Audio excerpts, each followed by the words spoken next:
Harry Potter and the Philosopher's Stone, Chapter 4, The Keeper of the Keys. Boom, they knocked again. Dudley jerked awake.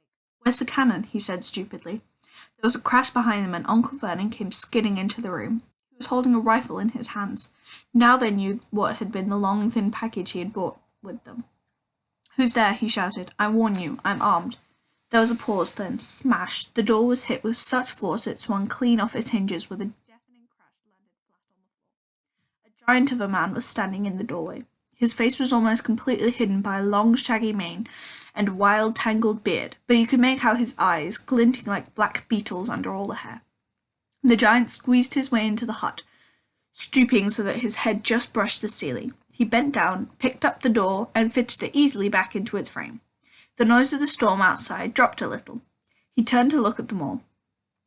Couldn't make us a cup of tea, could you? It's not been an easy journey. He strode up to the sofa where Dudley sat frozen with fear.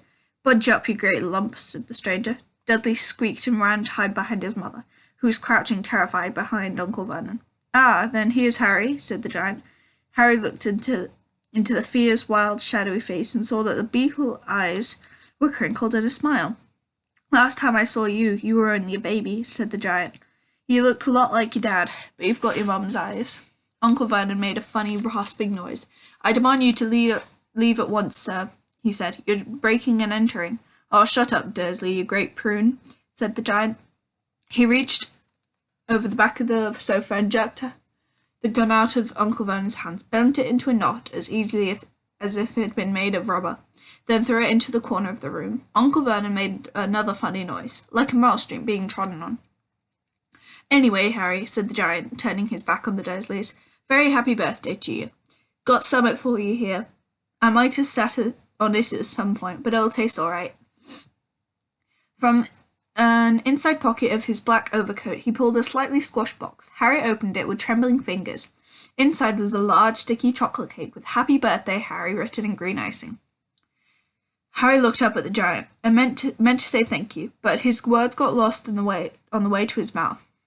And what he said instead was, Who are you?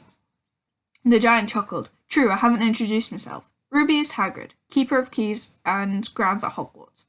He held out an enormous hand and shook Harry's old arm.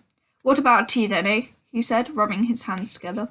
I'd not say no to something stronger if you've got it, mind. His eyes fell on an empty grate with shriveled crisp packets and snorted.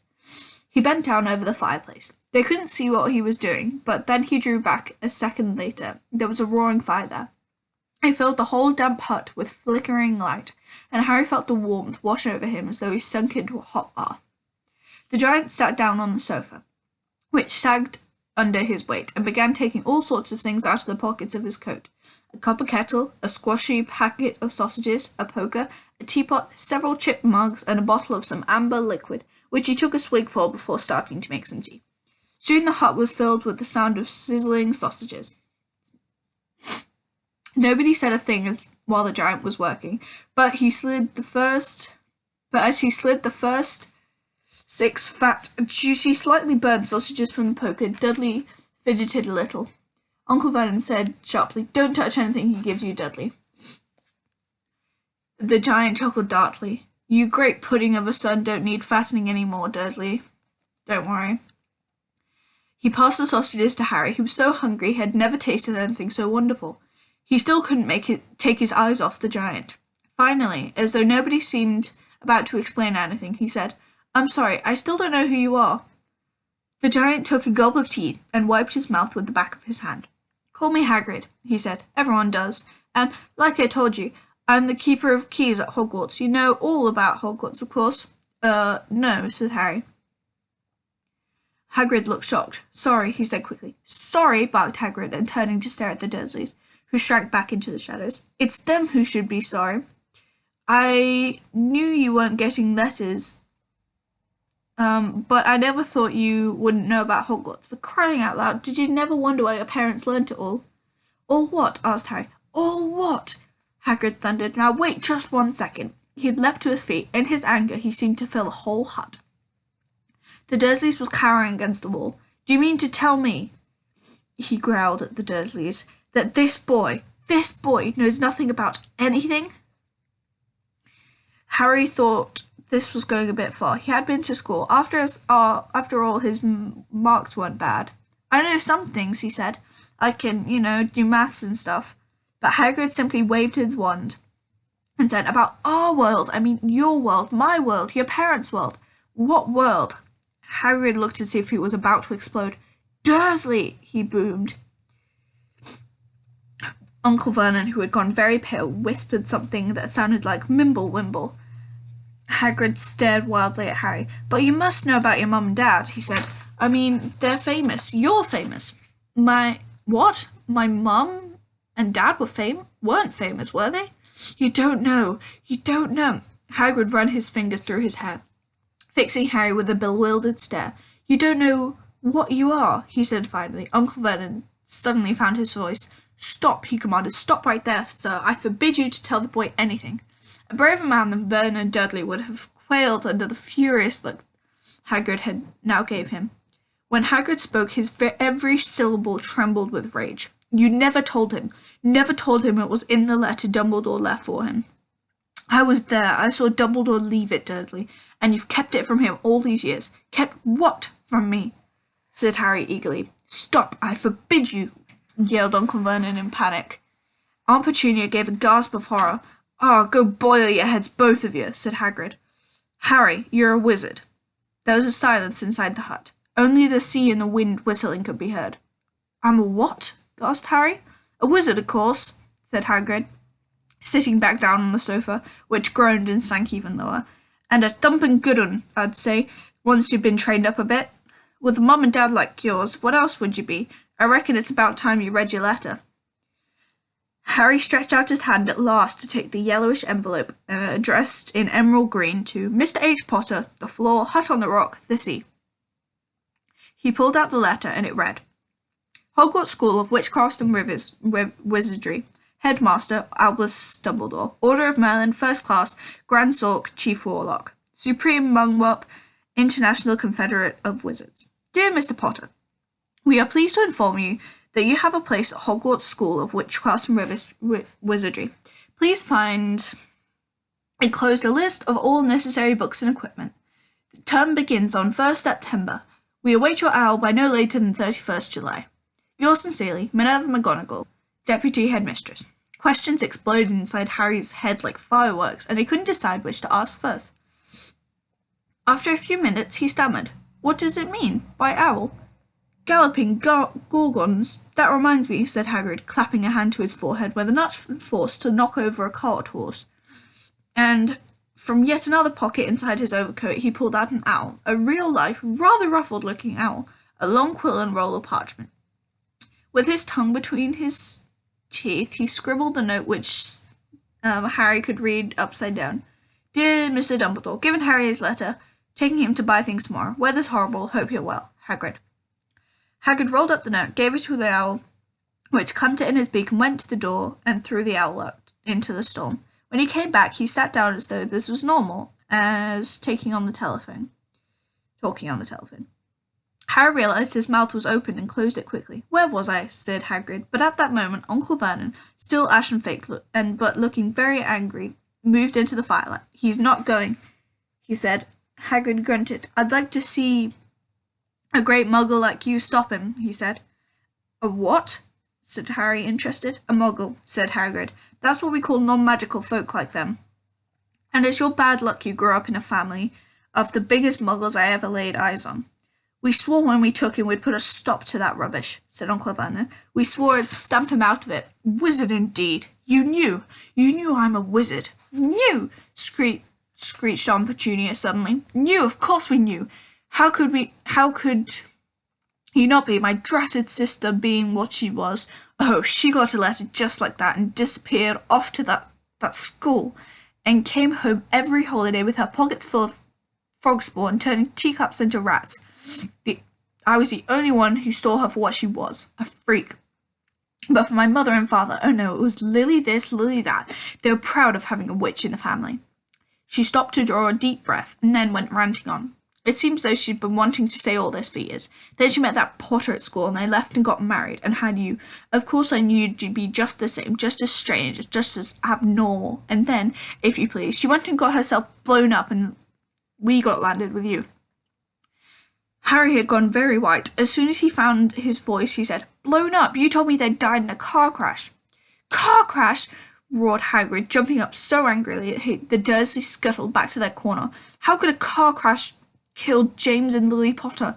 It's an outrage, a scandal. Harry Potter not knowing his own story when every kid in our world knows his name." "But why? What happened?" The anger faded from Hagrid's face. He looked suddenly anxious. "I never expected this," he said in a low, worried voice. "I had no idea. When Dumbledore told me there might be trouble getting hold of you, how much you didn't know. Ah, Harry, I don't know if I'm the right person to tell you, but someone's got to. You can't go off to Hogwarts not knowing." He threw a dirty look at the Dursleys. "Well, it's best you know as much as I can tell you. Mind, I can't tell you everything. It's a great mystery, parts of it." He sat down and stared into the fire for a few seconds, and then began.